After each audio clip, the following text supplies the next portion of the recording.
என் இனிய உலகத்தமிழ் மக்களே, தாய்மார்களே, பெரியோர்களே, சிறார்களே, என் அருமைச் சீடர்களே, யோக நண்பர்களே, யோக விரும்பிகளே, உங்கள் அனைவருக்கும் என் இனிய காலை வணக்கம். கலைஞர் தொலைக்காட்சி நிகழ்ச்சியில் நலமுடன் வாழ என்னும் பிரிவில் அதிகாலை வேளையில் முதல் நிகழ்ச்சியாக யோகாசனம் தரப்படுகிறது. பல காலமாக 10 ஆண்டுகளுக்கு முன்பாக நடந்து கொண்டே இருக்கின்றது. மக்கள் பார்க்கிறார்கள்.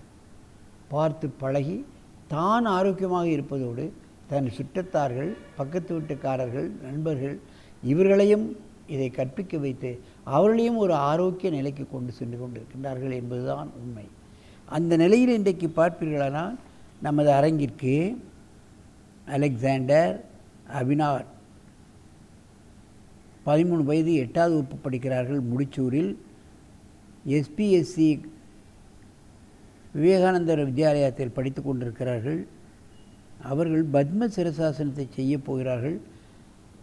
நமது ஆசிரியர் எப்போதும் போல் ராஜகோபால் அவர்களை என்ன அழகாக அந்த ஆசனத்தை செய்ய கற்பித்திருக்கிறார்கள் என்பதைத்தான் நாம் பாராட்ட வேண்டும்.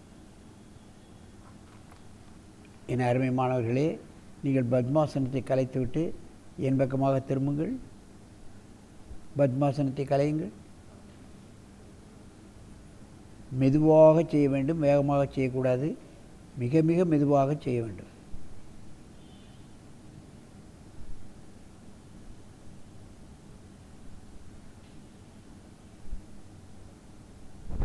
அப்படியே மேல் தூக்கு காலை, இன்னும் கொஞ்சம். சிரசாசனம் செய்வது கடினம், அதிலும் பத்மாசனம் செய்வது மிக மிக கடினம். அதைத்தான் பார்க்க வேண்டும். இதெல்லாம் சாதனை என்று சொல்வார்கள், யோக சாதனை என்று சொல்வார்கள். இதை ஏன் செய்ய வேண்டும்? இதை செய்வதற்கு ஆரம்ப கட்டத்தில் யாராவது பின்னால் நின்று கொண்டு இந்த காலை பத்மாசனம் போடுவதற்கு நாம் உதவி செய்ய வேண்டும். பின்னர் தானாகவே அந்த பத்மாசனம் காலை தூக்கி செய்யும் பொழுது அது கை எந்த உதவியும் இன்றி வந்துவிடும். பத்மாசனம் போடுவது என்பது கீழே உட்கார்ந்து போடுவதே கடினம். சிரசாசனம் செய்து கொண்டு காலை அந்த நிலைக்கு கொண்டு வருவது என்பது மிக மிக கடினம். சாதனை செய்வர்கள் வாழ்க்கையில் வெற்றி பெறுவார்கள் என்பதுதான் உண்மை. மனோதிடம், மனோ உறுதி, நினைவாற்றல் இவைகளெல்லாம் இந்த ஆசனத்தில் அவர்களுக்கு கிடைக்கும். மெதுவாக இறக்குங்க. நல்ல மூச்சு வாங்கிடுங்க. இந்த கழுத்தை இப்படி ஒரு 2 தடவை அப்படி பக்கவாட்டில் பண்ணி, ஏன்னா கழுத்துக்கு பிளட் சர்க்குலேஷன் வந்து கழுத்து வந்து ஒரு இறுகிடும். அதனால் அந்த கழுத்தை குறைவாகணும். என்டையர் வெயிட் கழுத்துக்கு வருது. அதனால் கழுத்தை அப்படியே பண்ணும். அப்படியே திரும்ப ஒருத்தருக்கு ஒருத்தர் நேரே பாரு.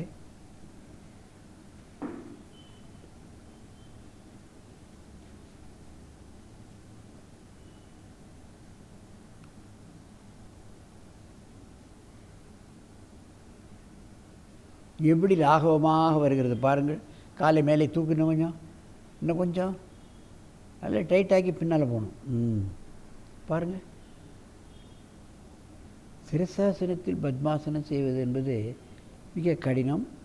தொடர்ந்து முயற்சி, விடாமுயற்சி, அதை செய்து முடிக்க வேண்டும் என்ற ஒரு கங்கணம் கட்டிக்கொள்வார்கள். இதை ஆரம்ப கட்டத்தில் ஓரமாக பழகி கூட நாம் வரலாம்.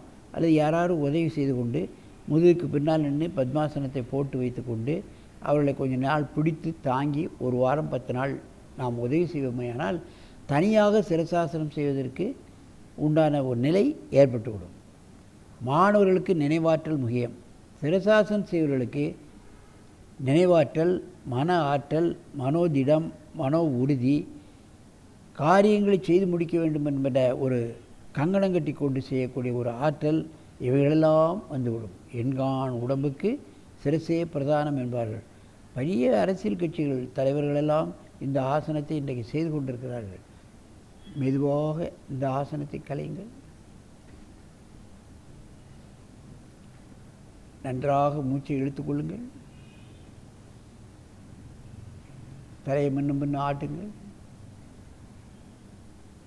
தலையை முன்னும் ஆட்டணும்.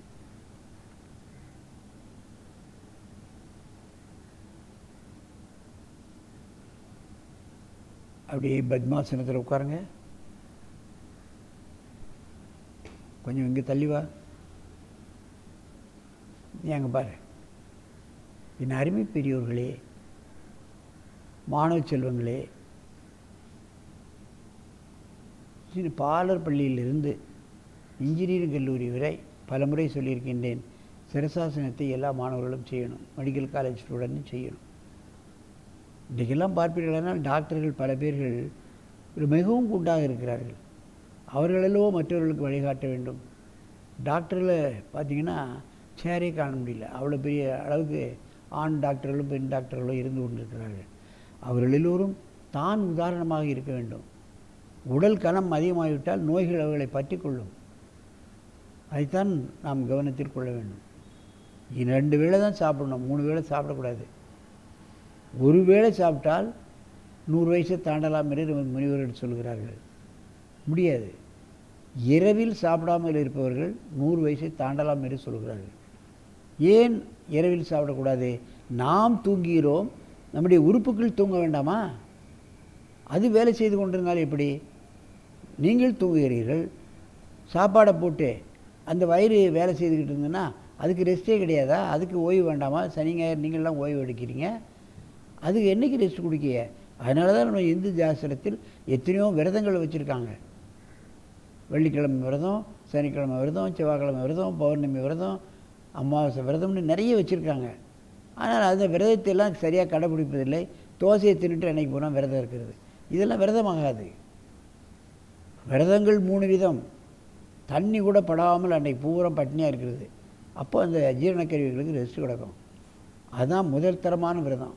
2ஆம் தரமான விரதம் தான் தண்ணீரை மட்டும் குடித்து கொண்டு விரதம் இருப்பது.